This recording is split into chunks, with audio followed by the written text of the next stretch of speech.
पतंग छाप को सीएम का चेहरा देखने ले चाहते हैं। भाई आप तो अब 25 से 30 सीट में लड़ रहे हैं, कैसे सीएम बन जाएंगे? थोड़ा पब्लिक चाहेगा तो हर एक बोनस पब्लिक को दे देंगे। मुख्यमंत्री बनेगा या सीएम बनेगा, कुछ ही बनेगा। जब तक हमारे पास ताकत नहीं आएगा तो कैसे बनेगा? और यहाँ पे जो भी है पतंग छाप निकलेगा, पतंग छाप। रिया में एनडीए की तरफ से, एनडीए की तरफ से सगुप्ता अजीम है, बहुत ही शिक्षित भी है, लगनशील भी है। बार तो अररिया से पतंग का ही बोलबाला है। क्या दिया बिहार में?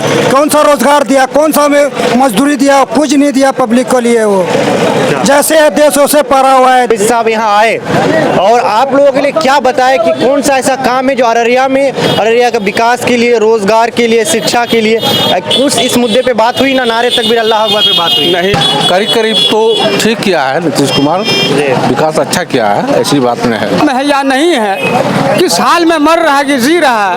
उनका कितना मतलब बाढ़ पीड़ित भी आया, हम लोग को बाढ़ पीड़ित सही ढंग से नहीं मिला, ठीक, और कुछ आया, हर एक चीज आया, लेकिन ये आगे हम लोग को नहीं मिला। रहमान को 2 बार तो इस बार कोई काम नहीं हुआ कांग्रेस का। अगर विधायक टिकट बदल के देता तो फिर हम लोग देते। अभी हम लोग अपने नजदीकी नेता को चुन रहे हैं, ये सगुप्ता जी। हाँ, ज्यादा भी रहा 15-20 साल, 23वीं ज्यादा आज तक क्या करके दिया है पब्लिक के लिए? जैसे मंजूर आलम को जो जानते हैं वो भी वोट करेंगे, जो नहीं जानते वो भी, क्योंकि इसका जज जो है ओवैसी साहब हैं। ओवैसी साहब जी।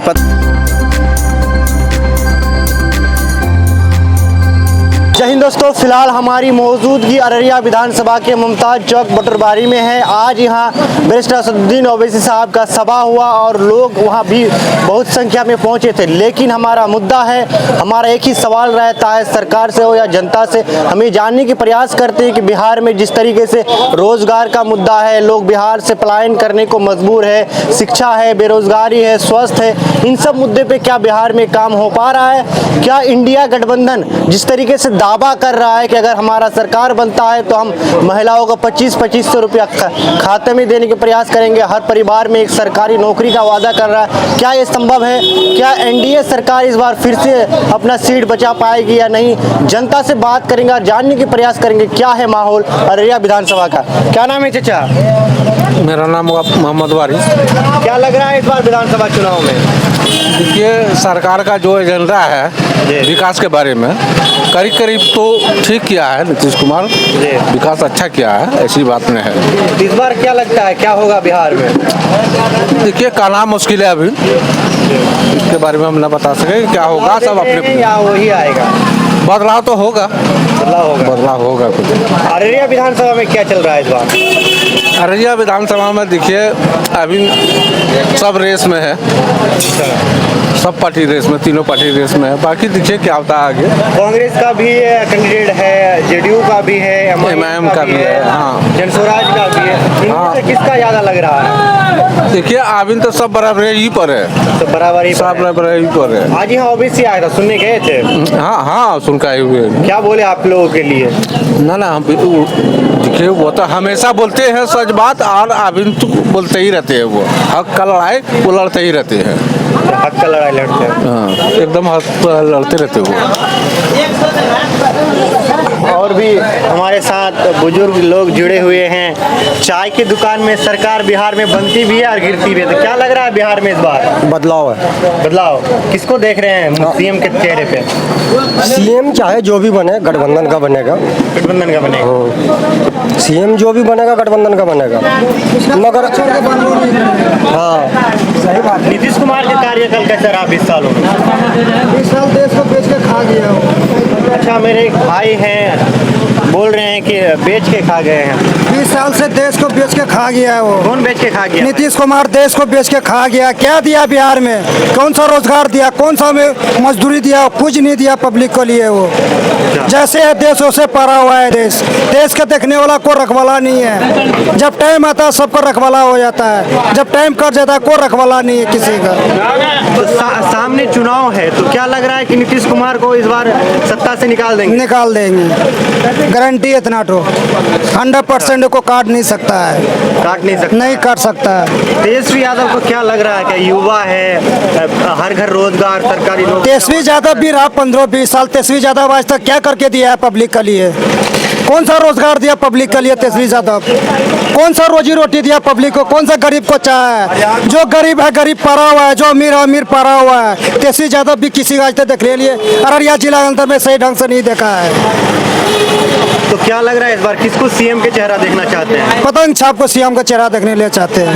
भाई आप तो अब 25 से 30 सीट में लड़ रहे हैं, कैसे सीएम बन जाएंगे? बन जाएंगे, थोड़ा पब्लिक चाहेगा तो हर एक कोना से पब्लिक को दे देंगे। अच्छा, हर एक कोना से पब्लिक जुटेगा, सब पब्लिक दे देंगे हम लोग। पब्लिक दे देंगे, मगर पब्लिक है आम जनता जिसको चाहेगा उसी को देगा, मगर नहीं चाहेगा तो किसी लड़ भी नहीं सकता है कोई भी। आज यहाँ असदुद्दीन ओवैसी साहब आए थे, क्या बहुत अच्छा बात बोल के गया है। अररिया के विकास, अररिया लिए विकास वो अपना जनो जी लड़ा देगा। अच्छा, लड़ा देगा, जौनो जी लड़ा, शुरू से आखिर तक लड़ाते हुए आया है, फिर भी लड़ाएगा, जीतेगा फिर भी लड़ाएगा, हारेगा फिर भी लड़ाएगा, मगर लड़ाएगा। एक मेरा भाई है जो पतंग का झंडा यानी कि पतंग का बैनर लेके है, इनसे बात करेंगे और जानने के प्रयास करेंगे जिस तरह असदुद्दीन ओवैसी साहब यहाँ आए और आप लोगों के लिए क्या बताएं कि कौन सा ऐसा काम है जो अररिया का विकास के लिए, रोजगार के लिए, शिक्षा के लिए कुछ इस मुद्दे पे बात हुई ना? नारे तकबीर अल्लाह अकबर पे बात हुई? नहीं, बहुत ऐसा चीज़ है कि यहाँ पे अररिया में नहीं हुआ है, डेवलप हुआ ही नहीं है हिमाचल के एरिया में, कुछ भी नहीं हुआ है। हम लोग चाहते हैं कि हिस्सेदारी के लिए हमको लोगों को मान नहीं रहा। जब हमारा सीट आएगा तो हम लोगों को हिस्सेदारी मिलेगा और हमारा चेहरा बनेगा, वो मुख्यमंत्री बनेगा या सीएम बनेगा, कुछ ही बनेगा। जब तक हमारे पास ताकत नहीं आएगा तो कैसे बनेगा? और यहाँ पे जो भी है पतंग छाप निकलेगा, पतंग छाप। आज बैरिस्टर साहब यहाँ आए, अररिया में सरकारी अस्पताल में इलाज नहीं होता, शिक्षा व्यवस्था दुरुस्त नहीं है, इन सब मुद्दे पे बात हुई है? हाँ, बात हुई है कि जब उनकी ताकत बनेगी तो हर चीज़ खोलेंगे, हर चीज़ का सुविधा देंगे वो। बहुत कुछ का सुविधा। यहाँ पे घुसखोर ज़्यादा हो गया हमारे अररिया से हिमाचल एरिया में, बहुत ज़्यादा घुसखोर हो गया है। ठीक है ना, हम लोग चाहते हैं कि उसका बदलाव बने, उनकी सीट आए, भागीदारी बने, उसकी ताकत हो, बस पतंग छाप जिंदाबाद, पतंग छाप। और भी हमारे साथ एक चाचा हैं, क्या नाम है चाचा? मोहम्मद रियान। क्या लग रहा है इस बार बिहार विधानसभा में? इंशाअल्लाह पतंग छाप। पतंग छाप जी। ऐसा क्यों पतंग छाप? और भी तो कैंडिडेट है। बहुतों कैंडिडेट आए और चले गए, कोई कुछ नहीं कर सका आज तक। अब इनको भी एक बार चुनते हैं हम लोग दिल से, देखते हैं अल्लाह क्या करता है इनको। हम लोग तो अल्लाह ताला हर दिन दुआ मांगते हैं इनके लिए, हाँ, और अल्लाह पाक इनको और अच्छाई में रखे, इनको बढ़ावे और अच्छाई दर्जा भी दे हर मुस्लिम भाई के लिए, हर एक इंसान के लिए, मुस्लिम हिंदू के लिए, सबके लिए अच्छाई करे, हाँ, अच्छाई दर्जा मिले। और जो गरीब सन है, भटक रहा है कारोबार के लिए, हर एक चीज़ के लिए, मेहनत के लिए, मजदूरी के लिए, वो आज तक नहीं मिला गरीबों को। अबीदुर रहमान कैसा काम किया आपका विधायक जो थे 10 सालों से? जी, वो तो अपने घर बैठे रह गए, कभी आज तक गरीबों को नहीं देखा।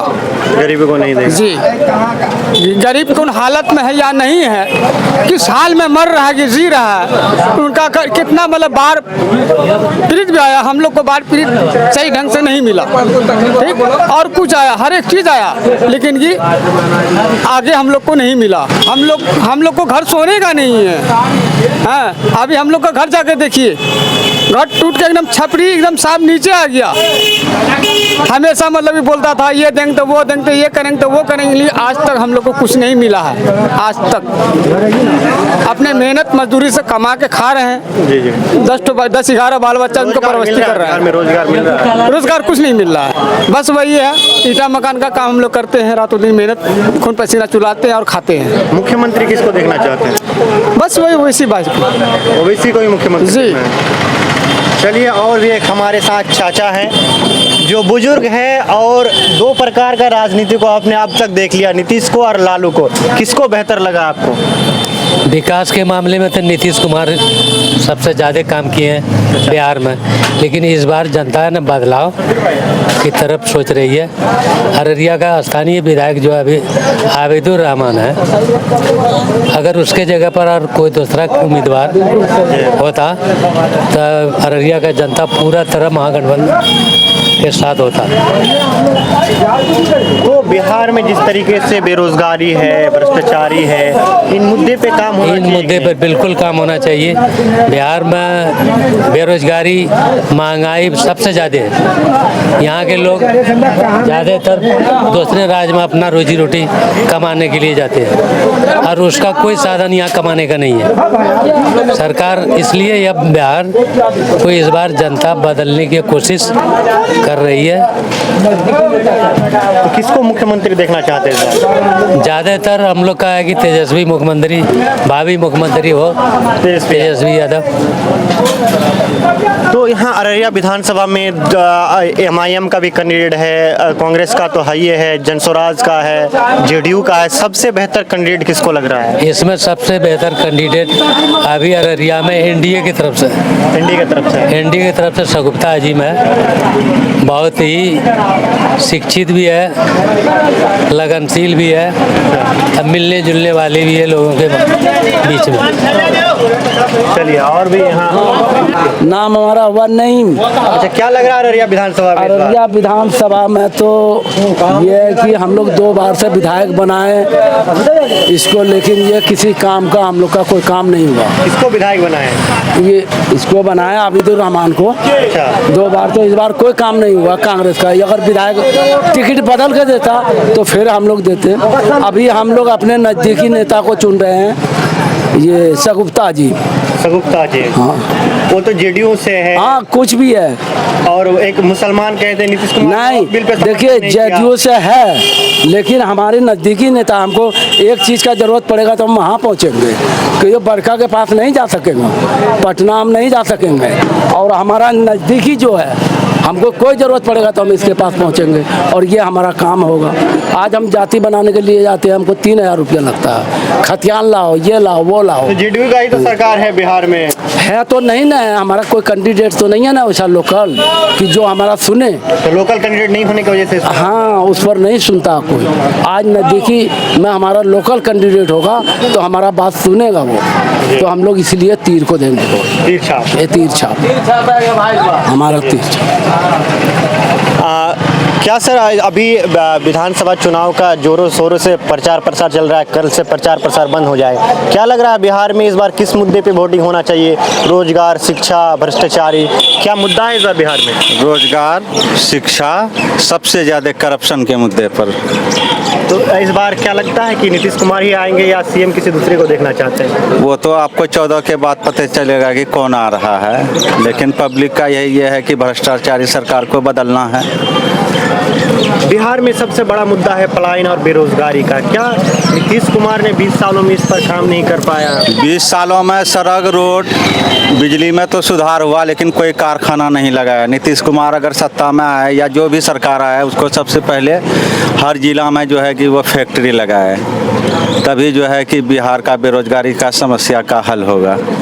एक नई पार्टी है जनस्वराज, बड़ा दावा कर रहे हैं कि अगर हमारा सरकार बनता है तो 20 दिन में रोजगार देने का काम करेंगे।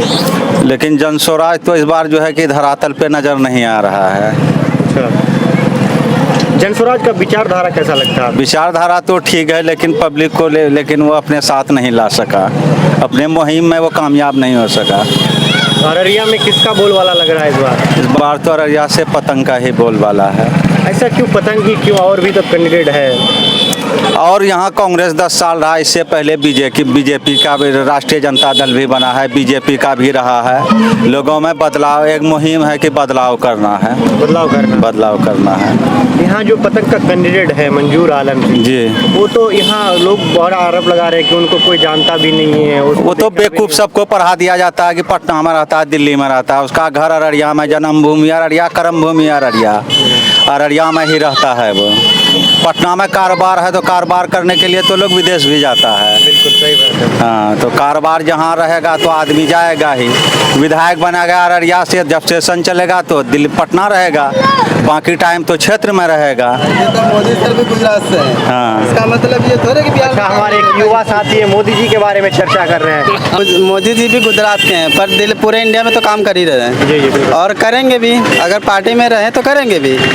पर जैसे मंजूर आलम को जो जानते हैं वो भी वोट करेंगे, जो नहीं जानते वो भी, क्योंकि इसका जज जो है ओवैसी साहब हैं। ओबीसी साहब जी पतंग मतलब मंजूर आलम है या नहीं है, लेकिन ओबीसी साहब को देख के वोट करेंगे। जो पहली तो ये कि जो मेरे हक की बात करें हम उनके साथ हैं, और अगर विधायक बनेंगे उसमें भी पावर आएगी तो वो भी अपना काम करेंगे पावर में आने के आप एक युवा हैं, बिहार में एक बड़ा मुद्दा है बेरोजगारी, भ्रष्टाचारी।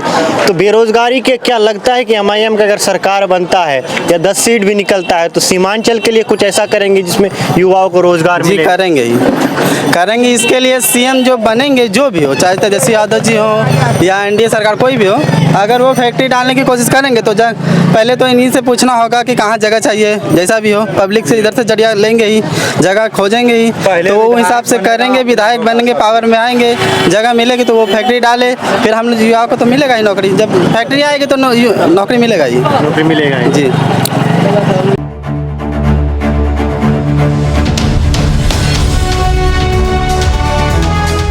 ट्रू रिपोर्ट्स, सच आप तक।